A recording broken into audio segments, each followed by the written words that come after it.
नमस्कार. मी डॉक्टर समाधान काळे. डॉक्टर समाधान काळे यूट्यूब चॅनलमध्ये आपले सर्वांचे स्वागत करीत आहे.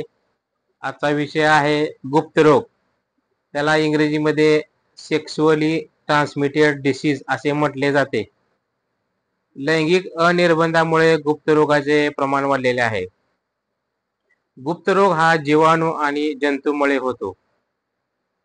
या रोगाचा वेळेवर उपचार केला नाही तर तो गंभीर स्वरूप धारण करतो. गुप्त रोगापैकी सिफिलिस आणि गनोरिया हे प्रकार सर्वसामान्य आहेत. सिफिलिस हा मानवी इतिहासातला सर्वात जुना रोग आहे. लैंगिक संबंधातून या रोगाचा प्रसार होतो, परंतु काही निर्दोष व्यक्तींनाही तो होऊ शकतो. काही मुलांमध्ये तो जन्मताच असतो. चुंबन घेतल्याने, एकमेकाचे कपडे किंवा इतर वस्तू वापरल्याने हा पसरू शकतो. याची लक्षणे आणि कारणे काय आहेत? सिफिलिसचा व्रण शरीराच्या कोणत्याही भागावर उद्भवू शकतो, पण बहुधा तो जनन इंद्रियावर असतो. संभोग करताना हातापायाला सांधे खरचटले तरी सुद्धा त्यातून विषाणूचा जंतूचा प्रवेश करून रक्तामध्ये मिसळतात आणि ते सिफिलिसचे मूळ बनतो.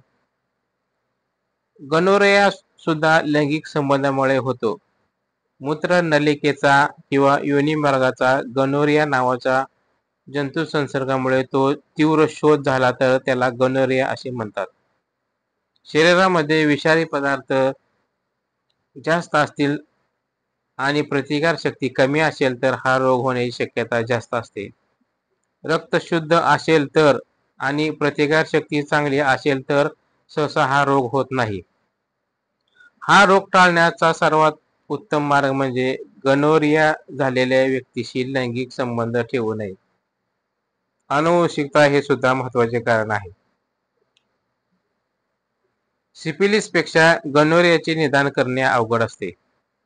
गनोरिया रोग झालेल्या स्त्रियांपैकी 2/3 स्त्रियांमध्ये रोगाची कोणतीही लक्षणे नसतात. पुरुषांमध्ये इंद्रियातून चिकट स्राव बाहेर येतो.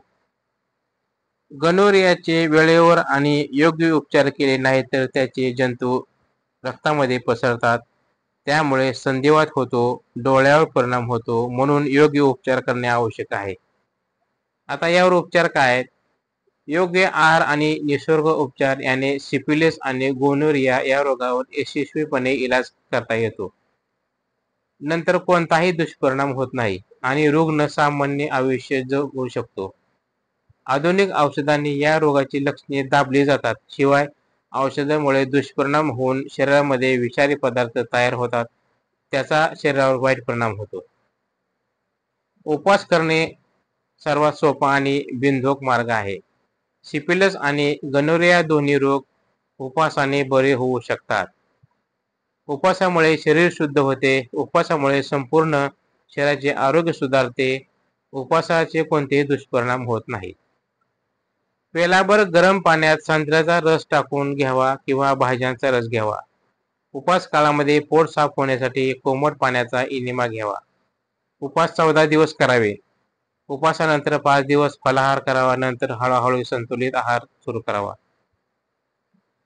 इंग्लंडमधील रॉयल आर्मी मेडिकल कॉर्प्सचे मेजर डॉक्टर ॲस्टिन यांनी आरोग्याचा सरळ मार्ग 27 वर्षाचा एक रुग्णाची हकीकत सांगितलेली आहे. हा रुग्ण केवळ आहाराच्या उपचारानेच बरा झाला. नेहमीच्या औषध उपचाराने त्याला गुण आला नव्हता. त्याच्या संपूर्ण शरीरावर खपल्या आणि व्रण होते. त्याच्या अंगाची दुर्गंधी अगदी असह्य झाली होती. मी त्याला 14 दिवसाचे उपवास करायला सांगितले. मिठाच्या पाण्याचा इनिमा दिला. दिवसातून अनेक वेळा भरपूर पाणी आणि संत्र्याचा रस घ्यायला सांगितले. उपवास काळात नंतर रोज 2 वेळा जेवण दिले.